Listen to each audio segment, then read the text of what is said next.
뉴스 읽어드립니다. 오늘의 뉴스를 10분 만에 정리해드립니다. 오늘은 2024년 1월 18일 목요일입니다. 미국과 한국의 주요 뉴스를 읽어드립니다. 아이오와주 공화당 첫 경선에서 압승을 거둔 도널드 트럼프 전 대통령이 유세 등 과정에서 미국의 이민자들에 대해 침공으로 표현했습니다. 더욱이 경쟁자인 조 바이든 대통령을 포함한 반대파들과 당내 경쟁자인 니키 헤일리 후보 등에 대해서도 비난과 조롱을 멈추지 않는 등 막말을 이어가고 있습니다. 지난 15일 연설 도중 트럼프 전 대통령은 우리는 수백만, 수천만 명이 미국으로 몰려드는 침공을 겪고 있다고 발언했습니다. 이에 이를 생중계하던 CNN 방송은 화면이 갑자기 앵커 멘트로 바뀌면서 트럼프 연설 중계가 끊겼고 MSNBC는 승리 연설이 시작되려고 하자 아예 현장 화면을 중단했습니다. 트럼프 전 대통령은 지난달에는 뉴햄프셔주 선거 유세 도중 이민자들이 미국의 피를 오염시킨다며 이민자들을 겨냥한 인종혐오 망언을 하기도 했는데 반이민 혐오 조장에 나섰다는 분석입니다. 미국 대부분 지역에 북극 한파와 겨울 폭풍 영향권에 들면서 인명피해가 속출하고 있습니다.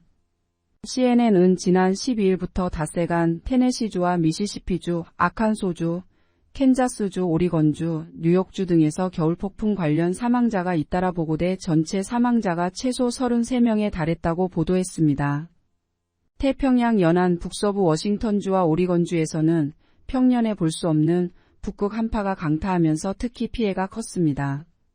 연방기상청은 로키 산맥과 중부 대평원, 중서부 지역 대부분의 체감기온이 섭씨 영하 34도를 밑돌았다고 밝혔습니다. 기상청은 오늘 추위가 잠시 풀린 뒤 내일부터 또 다른 북극 한파가 내려올 것으로 예상했습니다.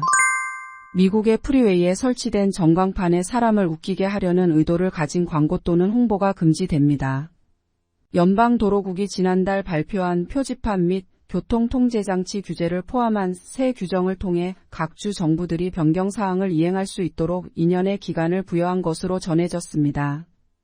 연방도로국 관계자는 의미가 모호하거나 팝컬처 언급 또는 웃기려는 의도가 있는 전광판 메시지는 운전자에게 오해를 불러일으키거나 주의를 산만하게 할 수 있다며 오는 2026년부터 금지될 것이라고 밝혔습니다. 연방도로국은 전광판 메시지가 간결하고 읽기 쉽고 명확해야 하며 운전자에게 전방충돌, 악천후, 교통체증, 과속, 운전장애와 같은 경고 안전벨트 착용 권고 등 중요한 정보에만 사용돼야 한다고 강조했습니다. 네바다주 라스베거스 호텔이 밀집된 지역의 육교에서 사진 촬영 등의 목적으로 멈춰 서는 게 앞으로 금지됩니다. 네바다주 클락 카운티 위원회는 만장일치로 라스베거스 스트립 보행자 육교에서 다른 사람을 멈추게 하거나 서 있는 행위를 금지하는 조례안을 승인했습니다. 이번 조례안에는 육교와 연결된 계단, 엘리베이터, 에스컬레이터 주변 최대 20피트인 6m 반경도 포함됩니다. 이번 조례안을 위반하면 최대 6개월의 징역형 또는 $1,000의 벌금형에 처해질 수 있습니다. 클락 카운티는 육교를 사용하는 보행자의 지속적인 보행 흐름을 보장해 공공안전을 강화하기 위한 것이라고 조례안 제정 배경을 설명했습니다. 클락 카운티는 육교 곳곳에 멈춰 서는 것이 금지된 장소를 알리는 표지판을 설치할 계획입니다. 한편 이번 조례안이 미국 수정헌법 제1조에 의해 보호되는 권리를 침해한다는 반대의 목소리도 나왔습니다. 미국인들의 기대 수명은 늘어났지만 건강 수명은 오히려 줄어든 것으로 나타났습니다. 월스트리트 저널은 국제질병부담 연구 최신 자료를 인용해 이같이 보도했습니다. 미국인의 출생 이후 예상 평균 수명은 1990년 75.6세에서 2021년 77.1세로 1.5세 증가했습니다.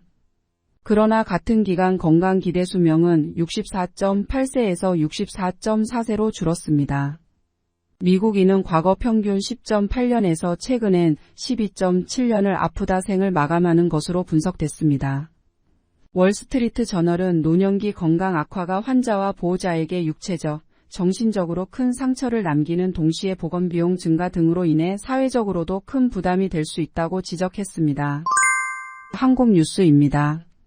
민주당 이재명 대표가 총선에서 과반인 151석을 얻어 원내 1당이 되는 것이 목표라고 밝혔습니다.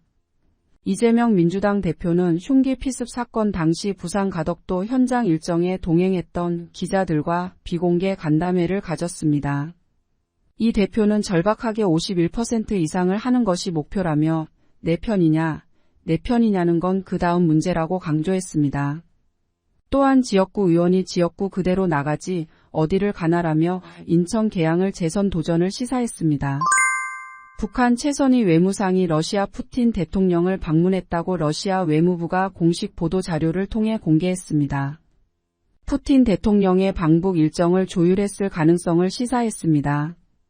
푸틴 대통령이 올해 방북한다면 2000년 7월 뒤로 24년 만에 다시 북한 땅을 밟게 됩니다. 한편 북한과 러시아 간 군사협력이 향후 10년간 북한의 동북아 지역 내 위협 수준을 극적으로 높일 것이라고 미국 고위 당국자가 전망했습니다. 북한과 러시아의 군사협력이 한미 확장 억제 협력에도 새로운 변수로 될 것으로 시사했습니다.